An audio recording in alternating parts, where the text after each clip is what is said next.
This is the fourth time I've had the Mavic Pro up. I'm getting a little bit more comfortable with the controls, and that's the big deal, right? Is the controls. As you can see, when I take off here, my biggest issue is the camera controls, and I don't have the exposure set correctly. I don't have the autofocus apparently on, although I thought it was. So I'm taking off, and I just go directly to the ceiling, which is at 400 feet, about 122 meters. And it is not as dark as it seems, although there are some neighborhood lights on. I will correct the exposure and the autofocus once I get up to altitude. I get up to altitude, and then I realize I'm at 400 feet, not 200 feet. So I do descend to 62 meters or about 200 feet. And then I take a look at what's the exposure is, and then focus it on that house right in front of me with that truck in the driveway with the garage on the side. So I set the autofocus, or I set the focus at there, and then I think it's left there for the rest of the flight. Don't know if that's optimal or not. Like I said, got to get into the camera focus, or the auto settings on the camera, because when you're flying it around, unless you have another operator, you're really not going to be able to screw around with the camera much. However, with that said, this flight was about 12 minutes or so, and I definitely had extra time in the air to do stuff. It was just really cold. I mean, it was really cold, and the wind kind of picked up during the flight. So I was almost fighting wind, and I definitely set it out on a quest to see how far away I could get in this electromagnetic environment of everybody having Wi-Fi. The Mavic controller does have an extended range over the Bebop Sky controller. It's like 7,000 meters versus 7,000 meters versus the 2,000 meters of the Sky controller 2. And I did get extended range. Whereas before, I would start dropping out at about 500 feet, which, what is that? It's 150 meters or so. I almost went a full kilometer. And I did see some degradation at the extent of the neighborhood as I was going through it. This is just me flying through the neighborhood, by the way. And I would never have gotten the Bebop over here controlling. It just would never have done it. And I did have to reposition myself in the backyard to get a more clear line of sight to the Mavic as it was flying around. But this is completely under my control. There's no pre-programmed going on. I am getting clear video the entire time, except for once when it just mildly started to digitize. But other than that, it was perfect in its strength. I was taking a look in the top right-hand corner of the strength bar, the strength meter up there, just to make sure that I never got too low. So if I got down to 2 bars, I knew I would not want to go any further, because you could go down to 1 bar and then none really quick. And to be honest with you, I don't know if the automatic home has set it or not. Look at this. This is the same field that I shot with the Bebop 2 the other day after the floods, and it's just all snowy. Go figure. Wake up on an April day, all snow, whereas I was mowing my grass a couple days ago. And while there are still spots of flooding, like in the park there on the left, you can see some spots of standing water. For the most part, the big flooding has gone down, but the ground is still waterlogged. So if it rains again, and I think it is over the next week or so, we might have some more flooding. So I will see about taking the Mavic up to the wetland areas and getting some flooding views or not. So this is some good footage of the area that I have overflown a couple of times with the Bebop 2. You're getting it at 4K with the Mavic. And I apologize for how rough the panning is left and right when I'm trying to swivel the drone around. It's just a lot more abrupt than it is in the Bebop. I'm going to have to take a look and see if I can't slow down that rate.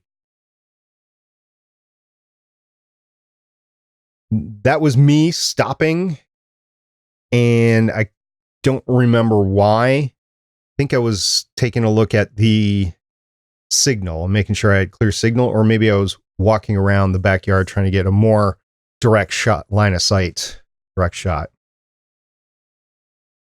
I think I just overflew it, by the way. I think there's only one lot that has left to be built on in my neighborhood. and it's right behind me. You back the video up about a minute, you'd see it. And for some reason, I have no idea why, I decided to go check out the pools in the neighborhood. So I'm just doing some waypoints at some pools.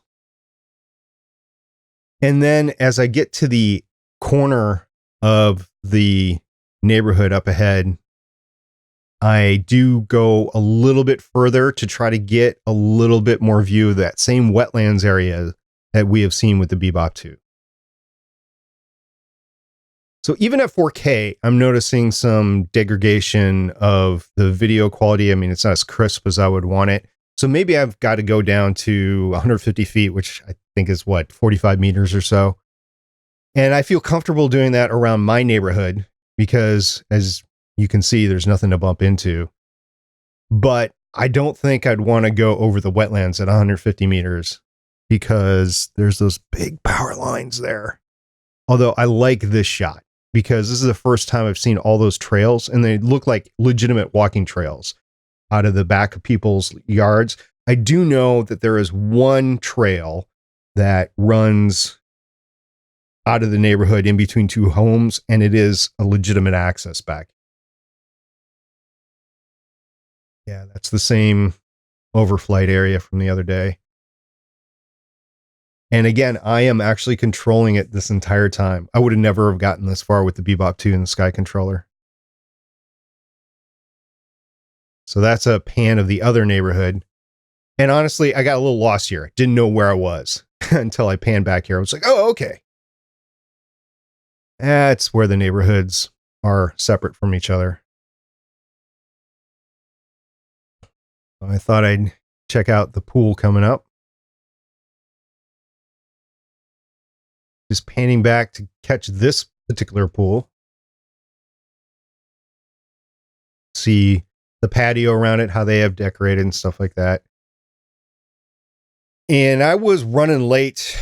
I wasn't running late, but I knew I wasn't going to get a full 25-minute flight in because I had to leave to go get the oil changed in my car. So I felt a little rushed with this, and I was pushing the limits as to the extent of the controller anyway.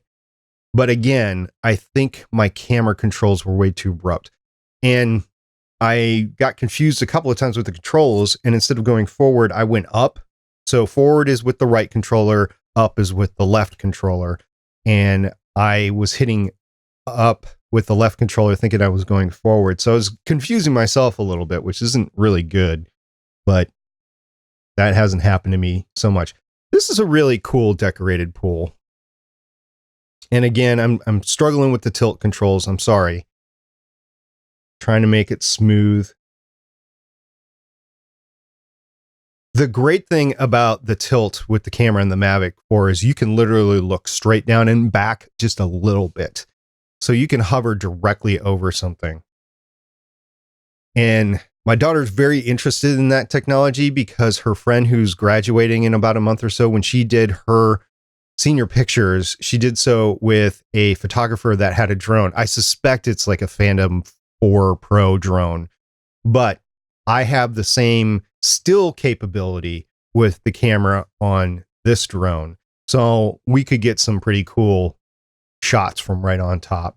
And what had happened is she was laying out in a sandbar in the stream and took the picture from above. So it looks like she's just surrounded by water. It was a pretty neat effect. You can see me in my backyard just off to the left there at the edge of the patio. And at this point, I'm taking a look at the time going, this was kind of a shorter flight than I wanted.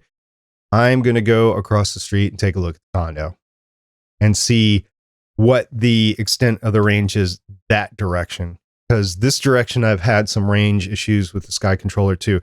I might actually take a flight in the future and go that way in the neighborhood a little bit further to see how far I could get over there. But I just wanted to take a look and go straight down, see what it looked like. It's a little bit more grainy than I would like, honestly, but I am pleased with the resolution versus the 1080 camera, the Bebop 2.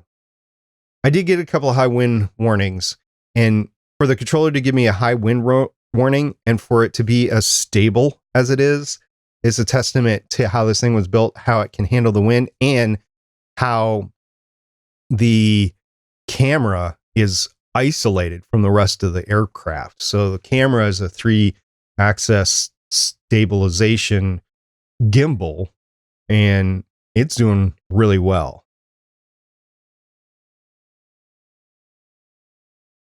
I also have to take a look at the controls on the controller. This morning when I was at the dealership getting the oil changed, I was listening, watching some tutorials, both on the DJI site and YouTube specifically.